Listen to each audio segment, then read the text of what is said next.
Good morning, students.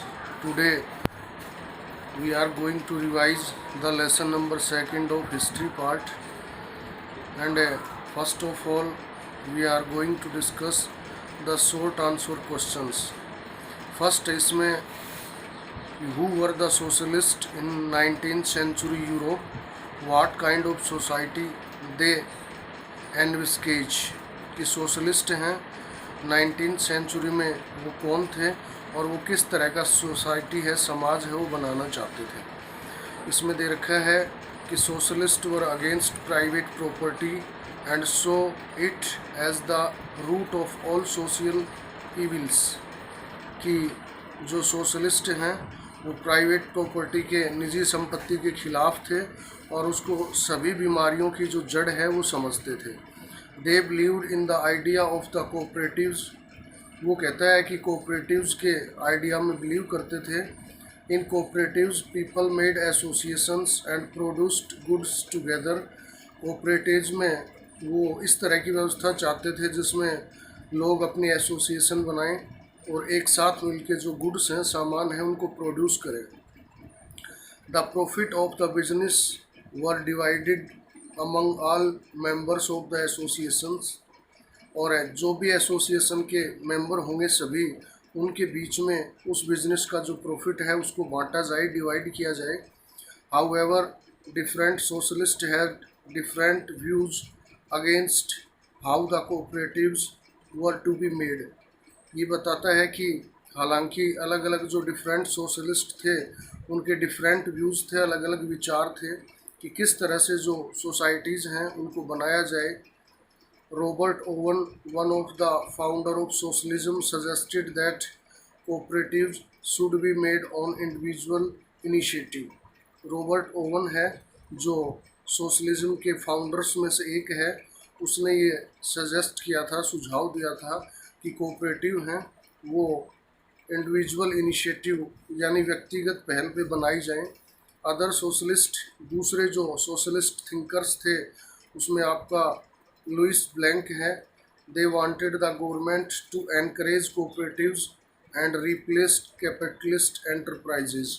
वो इस तरह की व्यवस्था चाहते थे कि सरकार है वो कोऑपरेटिव्स को एनकरेज करे, उनको बढ़ावा दे, एंड रिप्लेस कैपिटलिस्ट एंटरप्राइजेज, और जो भी कैपिटलिस्ट एंटरप्राइजेज यानी पूंजीवादियों के जो उपक्रम हैं उन सबको बदले।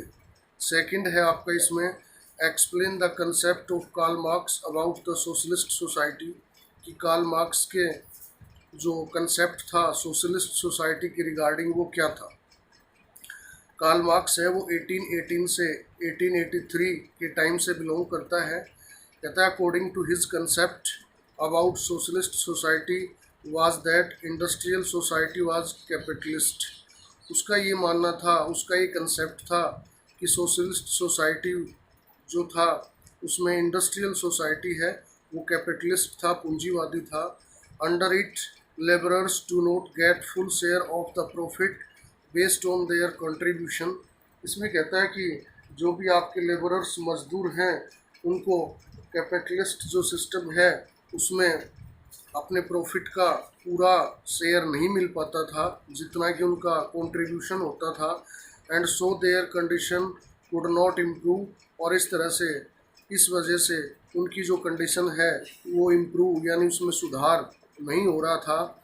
ही wanted the whole society to have common control over the means of production. उसका ये मानना था कि पूरा जो सोसाइटी है, पूरा समाज है, उसका कॉमन कंट्रोल होना चाहिए on the means of production, जो भी मीन्स ऑफ प्रोडक्शन हैं यानी उत्पादन के जो भी साधन हैं उन पे।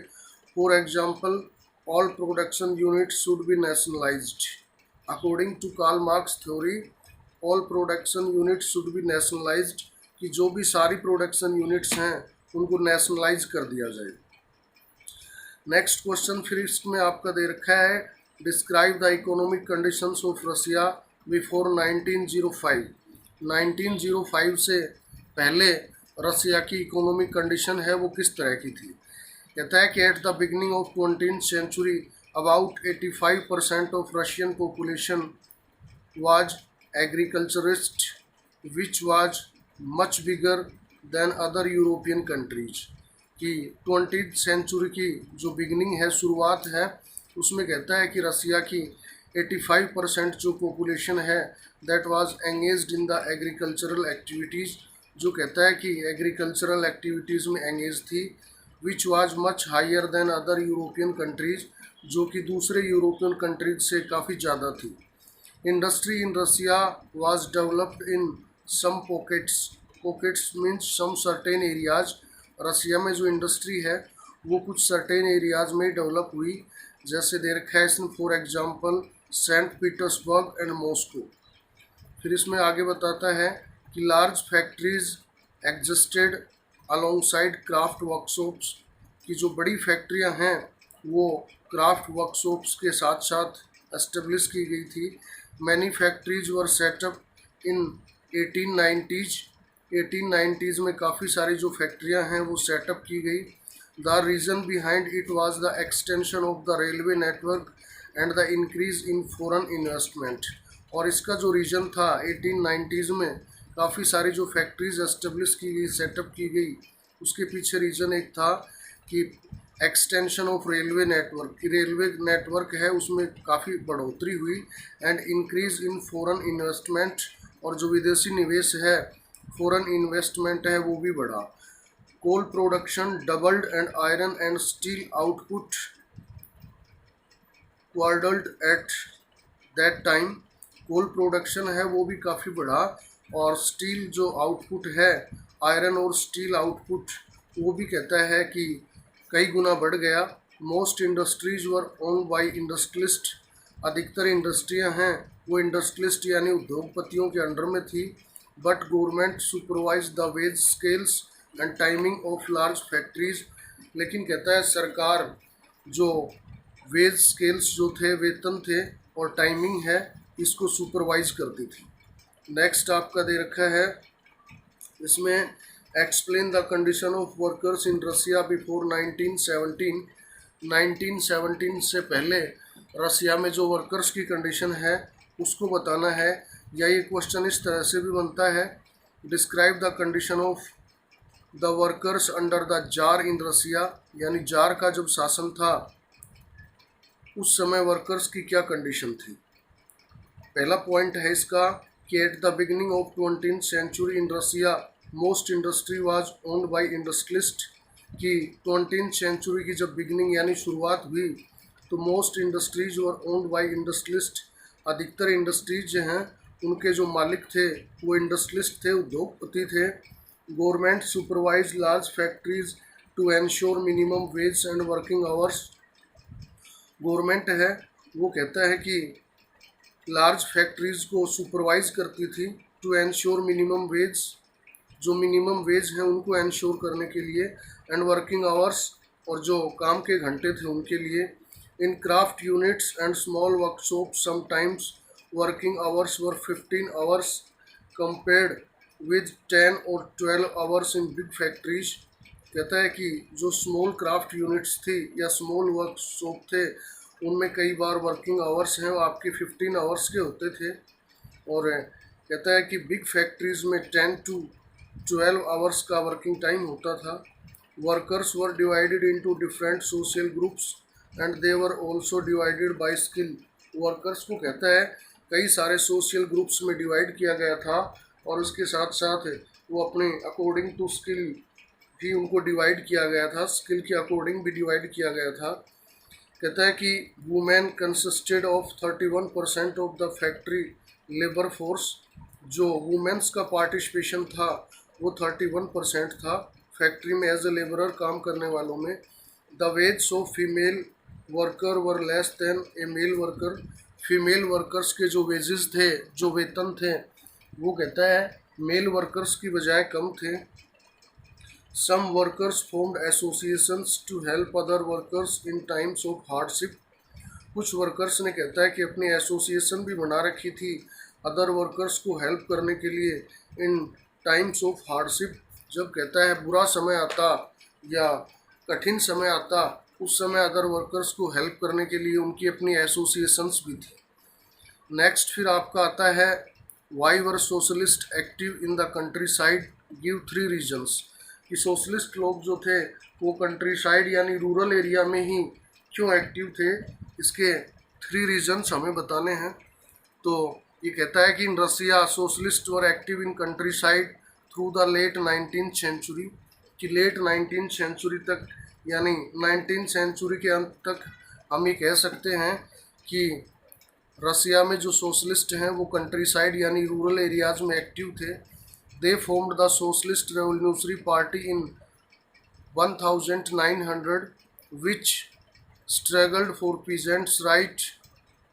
कहता है कि उन्होंने 1900 में एक सोशलिस्ट रेवोल्यूशनरी पार्टी भी बनाई थी जिसने कहता है कि पीजेंट्स राइट्स के लिए स्ट्रगल किया, यानी कृषकों के अधिकारों की लड़ाई लड़ी। और फर्स्ट पॉइंट इसका दे रखा है कि the party demanded that land belonging to nobles be transferred to peasants.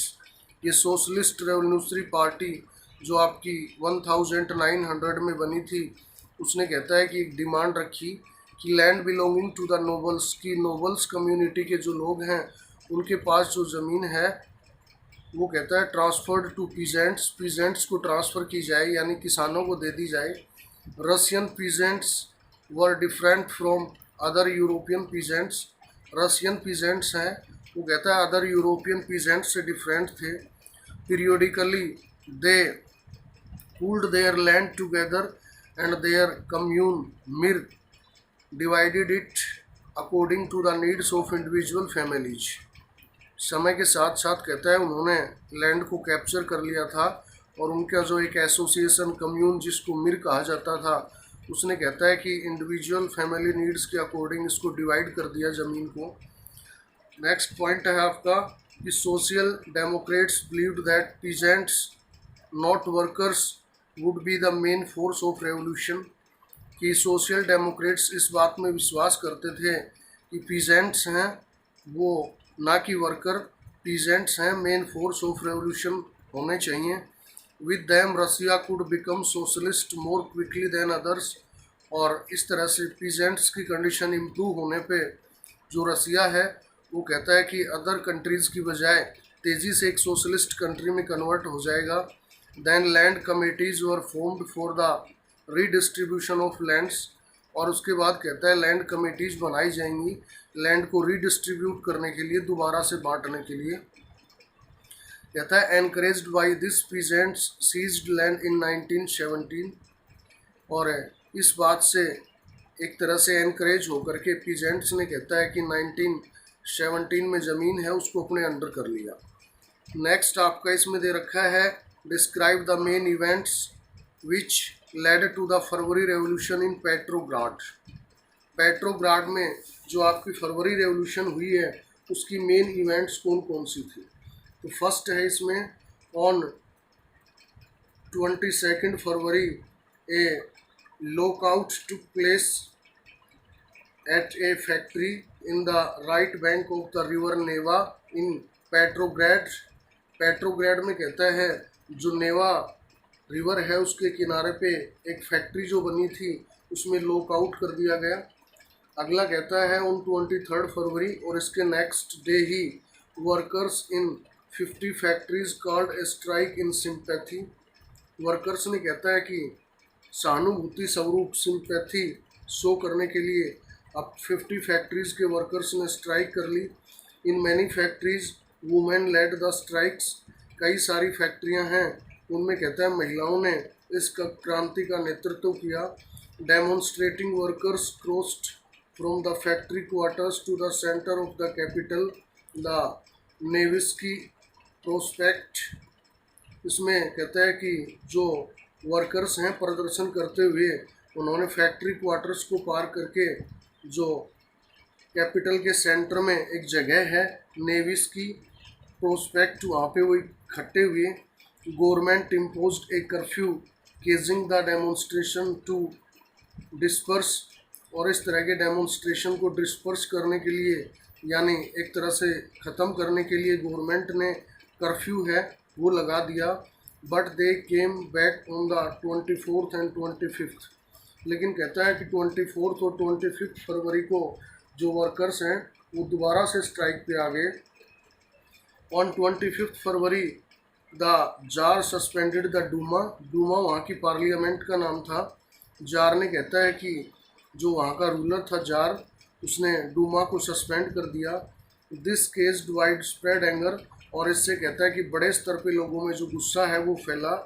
Ultimately after a resigned delegation of workers met the jar, और अंत में कहता है कि जो रिजाइन किए हुए वर्कर्स थे उनका एक डेलीगेशन है वो जार से मिला।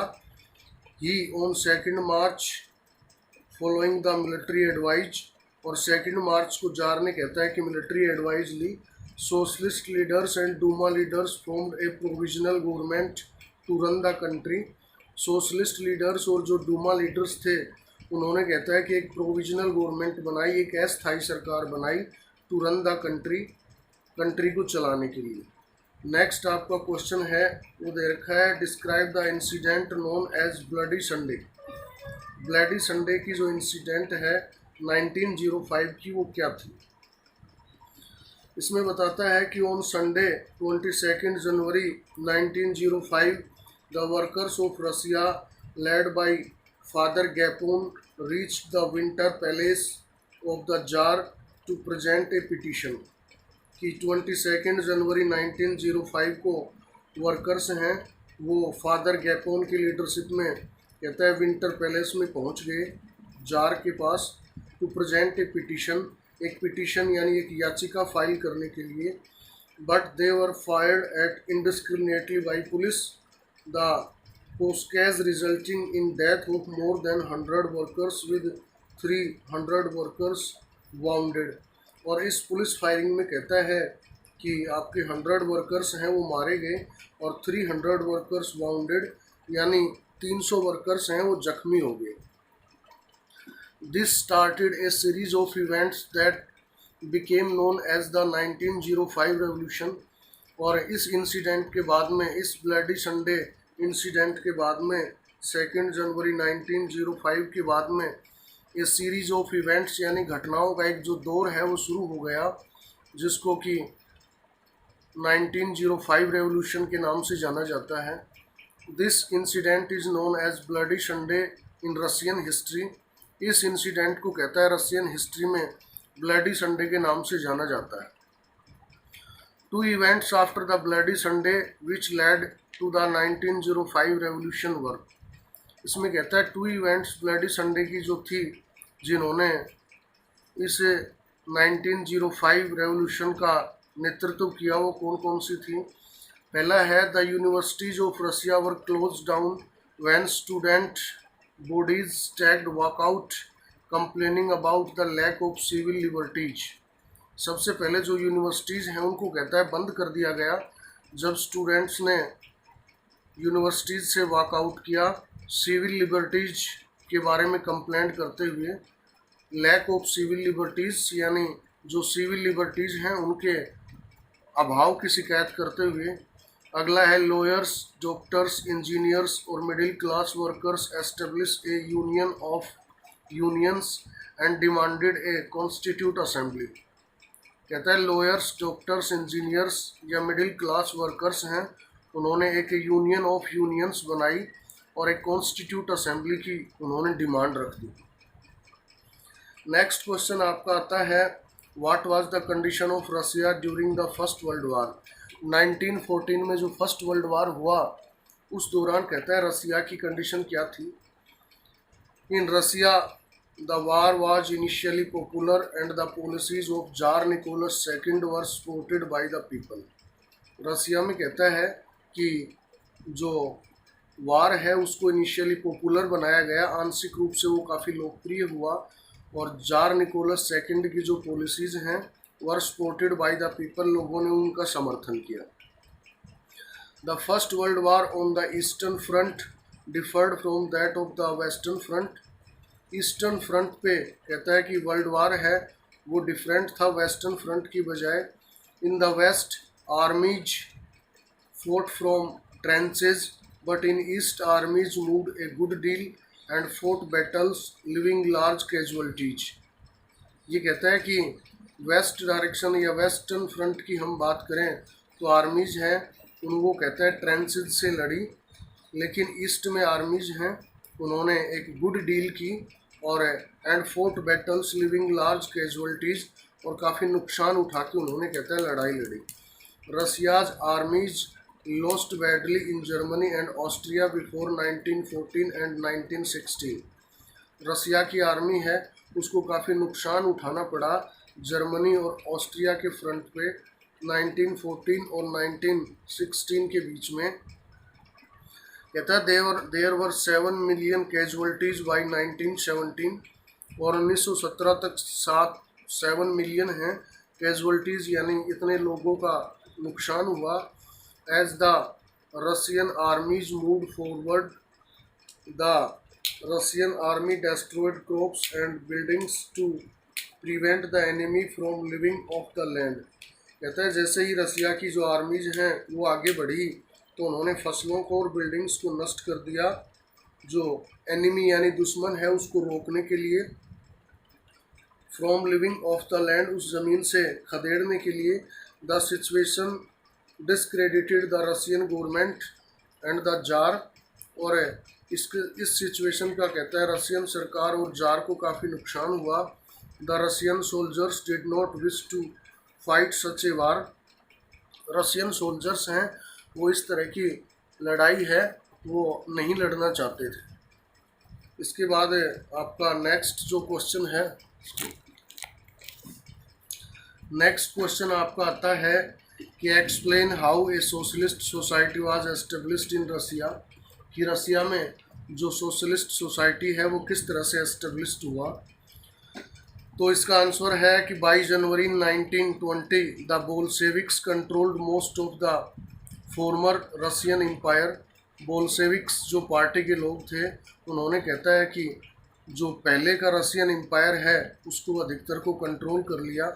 सो they took the following measures to establish a socialist society, और इस तरह से उन्होंने एक सोशलिस्ट सोसाइटी एस्टेब्लिश करने के लिए कई सारे तरीके अपनाए। इसमें सबसे पहला है आपका the Bolsheviks nationalised industries and banks. सबसे पहले तो बोल्शेविक्स पार्टी के लोगों ने इंडस्ट्रीज और बैंक हैं उनको नेशनलाइज कर दिया। You can say that now they were under the government. अगला कहता है कि land was declared social property and peasants were allowed to seize the land from the nobility. कहता है कि लैंड है उसको एक सोशल प्रॉपर्टी डिक्लेयर कर दिया गया और पीजेंट्स को अलाउ कर दिया गया कि वो नोबल कम्युनिटी या नोबिलिटी कम्युनिटी के लोगों से ज़मीनें हैं वो ले लें। Officials assessed how the economy could work and made 5-year plans on it's basis. Officials हैं उन्होंने ये असेस किया, ये एक तरह से एस्टिमेट लगाया कि किस तरह से जो इकोनॉमी है वो काम करे, and made 5-year plans on it's basis, और इसके आधार पे उन्होंने 5-year प्लान्स भी बनाए। अगला कहता है कि centralised planning led to economic growth. Centralised planning से जो इकोनॉमिक ग्रोथ है वो काफ़ी बढ़ी। इंडस्ट्रियल प्रोडक्शन इंक्रीज्ड, और जो इंडस्ट्रीज़ का प्रोडक्शन है यानी उद्योगों का उत्पादन है वो बढ़ा। And new factory cities came into being in Russia, और रसिया में कहता है न्यू फैक्ट्री सिटीज़ हैं वो डेवलप हुए। N extended schooling system was develop, और एक आगे बढ़ाने वाला स्कूलिंग सिस्टम कहता है डेवलप किया गया। Arrangements were made for higher education for workers and peasants which help them to enter universities. कहता है कि इस तरह के अरेंजमेंट हायर एजुकेशन के लिए स्पेशल अरेंजमेंट्स किए गए for workers and peasants, workers और पीजेंट्स के लिए, which help them to enter universities, जिससे कहता है कि उनको यूनिवर्सिटीज़ में एंटर करने में हेल्प मिली। Cheap public health care was provided, और सस्ते दामों पे कहता है कि जो पब्लिक हेल्थ केयर फैसिलिटीज़ है वो प्रोवाइड की गई। Model living quarters were established for workers, और वर्कर्स के लिए गुड कंडीशन या बेटर फैसिलिटीज़ के जो क्वार्टर्स हैं वो भी एस्टेब्लिश किए गए। और creches were established in factories for the children of women workers, और क्रीचीज जहाँ पे जो वुमेन वर्कर्स हैं उनके बच्चों की देखभाल की जा सके फैक्ट्रीज़ में कहता है क्रीचीज़ वर एस्टेब्लिश्ड ट्रिचीज हैं वो बनाए गए। With these new change Russian society became a socialist gradually, और इन चेंज की वजह से कहता है रसिया है वो एक सोशलिस्ट कंट्री में कन्वर्ट हो गया। इसके बाद में नेक्स्ट आपका जो क्वेश्चन है वो इसमें दे रखा है कि explain the ideology of 3 power groups present in Russian society. Russian society में मौजूद कहता है 3 जो पावर ग्रुप्स हैं उनकी आइडियोलॉजी हमें एक्सप्लेन करनी है। For example liberals, radicals and the conservatives. Liberals, radicals और कंजर्वेटिव्स की क्या क्या आइडियोलॉजी थी, इसमें सबसे पहले दे रखा है लिबरल्स कि liberals were one of the group which look to change society, कि लिबरल्स ऐसे ग्रुप्स में थे जो सोसाइटी को कहता है चेंज करना चाहते थे। They wanted a secular nation without tolerate which tolerated all religions. They wanted a secular nation, वो एक सेकुलर नेशन चाहते थे। विच टॉलरेटेड ऑल रिलीजन्स, जिसमें सभी धर्म के लोगों को एक तरह से टॉलरेट या बर्दाश्त किया जा सके। सभी जो लोग हैं, you can say that people belonging to all religions live in society with harmony. अगला कहता है कि they opposed religious discrimination and uncontrolled power of dynastic rulers. उन्होंने कहता है कि रिलीजियस डिस्क्रिमिनेशन यानी धर्म के आधार पे जो भेदभाव होता था उसको ओपोज किया, उसका उन्होंने विरोध किया। And uncontrolled power of dynastic rulers, और जो भी डायनेस्टिक रूलर्स जो थे यानी वंश के आधार पे जो रूलर्स की अनकंट्रोल्ड पावर थी उनका भी उन्होंने विरोध किया। They wanted to safeguard the rights of individuals, और वो इंडिविजुअल राइट्स को एक तरह से प्रोटेक्ट करना चाहते थे। They wanted a representative elected parliamentary government, वो कहता है कि एक रिप्रेजेंटेटिव इलेक्टेड पार्लियामेंट्री गवर्नमेंट बनाना चाहते थे। And well trained judiciary that was independent of rulers and officials, और एक तरह से वेल ट्रेंड जुडिशरी यानी एक अच्छी तरह से प्रशिक्षित न्यायपालिका वो डेवलप करना चाहते थे। That was independent to rulers and officials, जो कहता है कि रूलर्स यानी शासकों और ऑफिशियल्स अधिकारियों से इंडिपेंडेंट हो, आज़ाद हो। नेक्स्ट वन आपका आता है रेडिकल्स। रेडिकल्स में ये बताता है कि दे वांटेड ए गवर्नमेंट, कि वो एक इस तरह की सरकार चाहते थे based on the majority of countries population, जो कंट्री की पॉपुलेशन की मेजॉरिटी पे बेस्ड हो, यानी देश की जनसंख्या के बहुमत के आधार पे बने। They supported universal adult suffrage. Universal adult suffrage को आप right to vote for all citizens कह सकते हैं। उन्होंने कहता है कि यूनिवर्सल एडल्ट सफरेज को सपोर्ट किया, एक तरह से उसका समर्थन किया। Including the vote for women, जिसमें कहता है महिलाओं के लिए वोट भी शामिल था। आप यूँ कह सकते हो कि they supported the universal adult franchise according to which all citizens of the country have right to vote without any discrimination.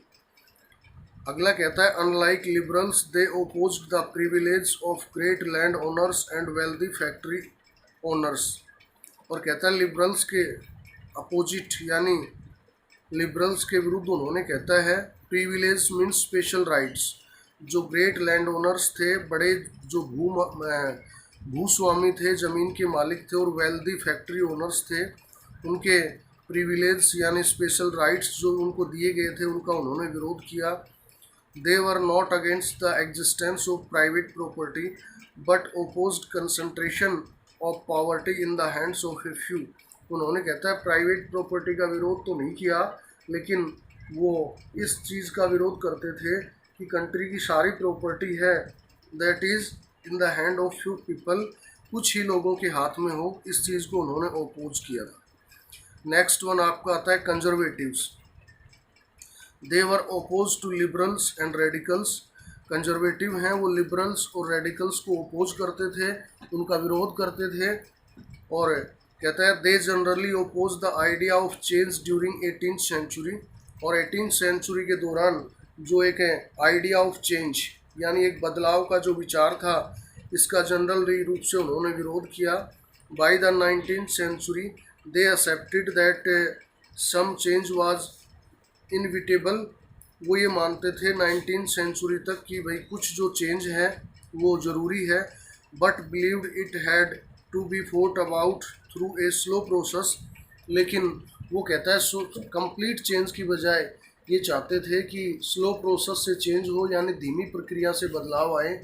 और you can say that they respect the ancient culture, ancient traditions and ancient institutions also. अगला कहता है दे respected old और past traditions and customs.